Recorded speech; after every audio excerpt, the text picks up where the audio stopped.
بسم اللہ الرحمن الرحیم۔ شروع اللہ کے نام سے جو بڑا مہربان اور نہایت رحم کرنے والا ہے۔ السلام علیکم ناظرین۔ مردہ قبر میں ایسا ہے جیسے کوئی شخص پانی میں ڈوب رہا ہو اور مدد کے لیے فریاد کر رہا ہو، لیکن اس کی آواز کسی تک پہنچ نہیں پا رہی ہوتی ہے۔ وہ چیخ رہا ہوتا ہے، چلا رہا ہوتا ہے، لیکن اس کی پکار سننے والا کوئی نہیں ہوتا۔ میرے بہن بھائیوں، مردہ ہر وقت اپنے ماں باپ، بہن بھائیوں، عزیز و اقارب، اولاد اور اپنے چاہنے والوں سے دعا خیر اور فاتحہ کا منتظر رہتا ہے۔ اسے ہر وقت اپنے چاہنے والوں کا انتظار رہتا ہے، لیکن چاہنے والے اسے بھول چکے ہوتے ہیں۔ حضرت ابو سعید رضی اللہ تعالیٰ عنہ سے روایت ہے کہ سرور کائنات صلی اللہ علیہ وآلہ وسلم نے فرمایا، لوگوں، لذتوں کو ختم کرنے والی موت کو یاد کیا کرو۔ قبر ہر دن اپنے مردوں سے خطاب کرتے ہوئے اعلان کرتی ہے، میں غربت اور تنہائی کا گھر ہوں، مٹی اور کیڑوں کا گھر ہوں۔ جب مومن کو دفن کیا جاتا ہے تو قبر اس کو مرحبا کہتے ہوئے خوشخبری سناتی ہے کہ میری پشت پر چڑھنے والوں میں تو بڑا محبوب تھا مجھے، آج میں تیری ہو گئی اور تو میری طرف آ گیا، تو اب میرے احسان کو دیکھ لے گا۔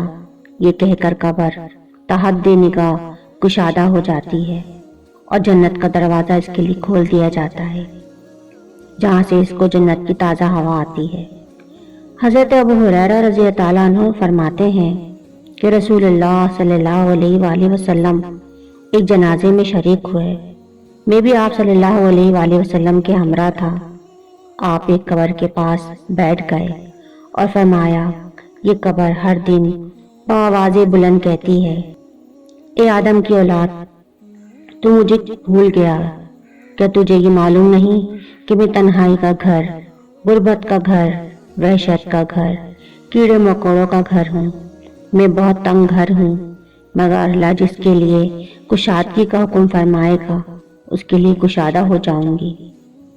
اس کے بعد آپ صلی اللہ علیہ وآلہ وسلم نے فرمایا، ایک قبر یا تو جنت کا چمن ہے یا پھر آگ کا ایک تندور۔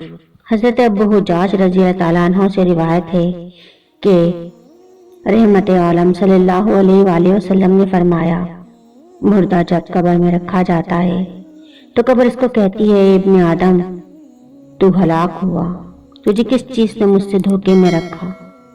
کیا تجھے معلوم نہ تھا کہ میں فتنہ، تاریکی اور کیڑا مکوڑوں کا گھر ہوں؟ تجھے کس چیز نے مجھ سے بہکا کر نڈر کر دیا اور تو میری پشت پر خوب اکڑ کر چلتا تھا؟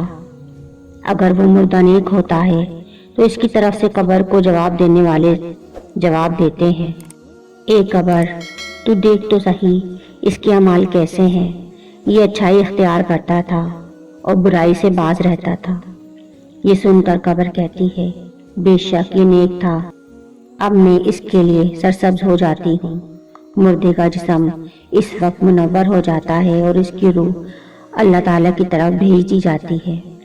حضرت عبداللہ بن عبید رضی اللہ تعالیٰ عنہ سے روایت ہے کہ رسول اللہ صلی اللہ علیہ وآلہ وسلم نے فرمایا، مردہ قبر میں بیٹھتا ہے اور ان لوگوں کے پیروں کی آواز بھی سنتا ہے جو اس کے جنازے میں شریک قبر تک گئے ہوں۔ مردے سے اس کی قبر کہتی ہے، اے ابن آدم، تیری ہلاکت ہو، تو نے میری تنگی، بدبو اور کیڑے مکوڑوں کا خوف نہیں کیا، اس لیے تو نے ان چیزوں سے بچنے کے لیے تیاری نہ کی۔ بدعمال مردے سے قبر کہتی ہے، تجھے میری تاریکی، میری وحشت، میری تنہائی اور تنگی اور میرا غم یاد نہیں رہا۔ اس کے بعد قبر اس کو جکڑ دیتی ہے، جس کے بعد اس کی پسلیوں کی ہڈیاں ایک دوسرے میں پیوست ہو جاتی ہیں، جبکہ نیک بندے کے لیے قبر کشادہ کر دی جاتی ہے اور اس کے دائیں طرف ایک کھڑکی کھول دی جاتی ہے جہاں سے اس کو جنت کی ہوا آتی ہے۔ اللہ پاک ہم سب کو قبر کے عذاب سے بچائے اور ہم کو نیک عمال کرنے کی توفیق عطا فرمائے، آمین۔ محترم عزیز بہن بھائیوں، مزید ہماری ایسی ویڈیوز دیکھنے کے لیے ہماری ویڈیو کو لائک کریں، شیئر کریں اور چینل کو سبسکرائب لازمی کریں۔ شکریہ۔